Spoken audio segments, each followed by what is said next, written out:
صدیقەش ماڵ و سامانەکەیتی بەخۆی هەتاوەکو لێی سەرفکە لێی سەرف دەکات پاشان کە ڕۆی ئەوە بەجێی دێریت و هیچ عێلاقەی بەسەری دیکە نامینێ هیچ سوڵتانە نامینێ هیچ عێلاقە لەگەڵ من نامینێ ئەو وەختی وأما الآخر والثالث يقول أنا معك حيث دخلت وحيث خرجت أمن لقلتم چێوە بچی و چێوە بڕۆی قەت بەرد ناکەم وهذا عمله ئەوەش کاروکردەوەکانی خۆیەتی ئەوجا لە ڕۆژی قیامەتێ ئەو کابرایە کە ئەوە دەرێت دێ والله لكنت أهون الصديقين عندي بەخوای لە هەمووان زیاتر ئەمن دەنا ئەتون حساب لە بۆ تو نەدەکرد لە بۆ دووەکەیت کەم زۆر دەکرد کەچی ئەوان بەجیان هێشتم بەڵام ئەتوو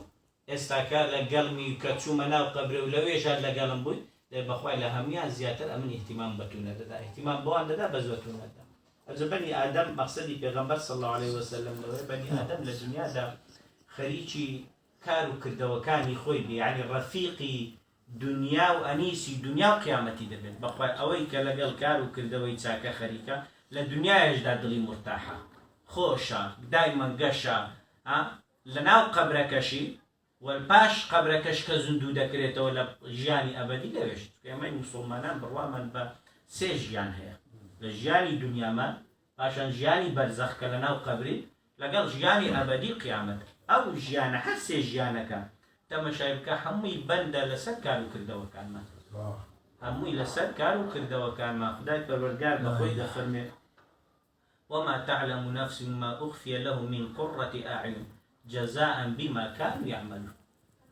ئەوانەی کە لە ڕۆژی قیامەتدا خدای پەروەردگار بەختەوەریان دەکات ژیانێکی کامێرانیان پێدەبەخشی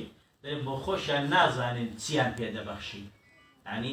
تاوەکو چاویان ئۆقرە دەگرێت یعنی شتی وایان دەدەینێ ئەوەندەیان پێدەبەخشین هەتا چاوی ئۆقرە دەگرێت بەڵام بەقابلی چی جەزاء بما كانوا يعملون بە پاداشتی ئەو کارکردوانەی کە پێش ژیانی مردن ئەنجامیان داوە ئەوەی دیکە ومن جاء بالسيئة فكبت وجوههم على النار فهل تجزون إلا ما كنتم تعملون أوي كوا بكارو كردوي خراب سو بيتا روجي قيامتوا وداي پروردگار دفرمي لسر روف ري ددرينا ناو اگري جاندمو ايشان دگودي اديما لدنيا دا بيتان ما نگود هاد هیچ شتێک نییە لە پاش مردنتان تەنها جەزای ئەو کارو کردەوەتانە ئەوش جەزای کارو کردەوەکانی ئێوەیە بۆیە بەنی ئادەم لە دنیادا دایم خەمی کارو کردەوەکانی بێت ئەنیسی دنیایەتی ئەنیسی ناو قەبرەک حتا لەناو قەبرەکەش پێش ئەوەی مەلائیکەتەکانی نەکیر و منکەر وەکی ناوێن لە هەندێک کتوب هاتووە بێنە لای کابرایەک ئەگەر کەسێکی ئەهلی ئیمان بێت ئەهلی دین بێت ئەهلی سەلاح بێت کابرایەکی ڕووگەشی بۆن خۆشی جلب جوان بەرەو ڕووی دێ کە ڕوحەکە گەڕایەوە بەری دەڕێت ئین ئەنتە رجل وجهك يبشر بالخير فمن أنت ئەتوو کابرایەکی هاتیوە دەموچاوت هەندە کەسێک لە دنیا دەیبینی دەری دەموچاوت بەشارەتی خۆش کە هاتی حەز دەکەم شتێکی خۆشت لە بۆم هینایە دەڵێ ئەنا عەمەلوکە صالح ئەمن ئەوەی دیکە پەنا بە خودای پەروەردگار کابرایەکی دەمچاو ناشرین بۆن ناخۆش جل شەڕ بەرەو ڕووی دێ دەرێ وجهك لا يبشر بالخير فمن أنت أتو ديوا برو روي من بخواي دم تساوت خيري بيو ديار نيا أتو شيء أنا عملك السيء عمل كانوا كده خرافة كانت زبويا في غمر صلى الله عليه وسلم فسوديش كذا هذا فرمي كبني آدم دمري هل لنا قبركي داد دري إن كان من أهل الصلاة كان الصلاة عند رأسي نيوجا كان للاي راستي سري رعد وستد وإن كان من أهل الزكاة فزكاته عن يمينه زكاة كشي للاي راستي دمن وإن كان من أهل الصوم كانت صومه على يساره والصدقة والفعل الخيرات والإحسان إلى الناس عند قدمه هاد سؤال لا يعني بني آدمش هاد سؤال لا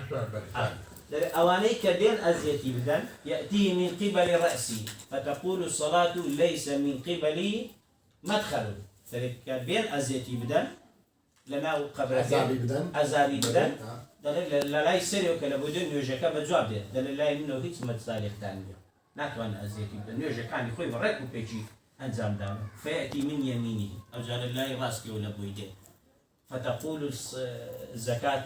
ليس من قبله مدخل ئەوش دەڵێ لای منیشەوە هیچ مەجالێکتان نییە زەکات و شتی خۆی بە تەواویدایە ئەوجارە دەسوڕێنەوە لای سەفی ڕۆژ و گرتنەکەش دەوێت ليس من قبله مدخل لای منیش نییە ئەوجا لای پێیەوە لە بۆی دێ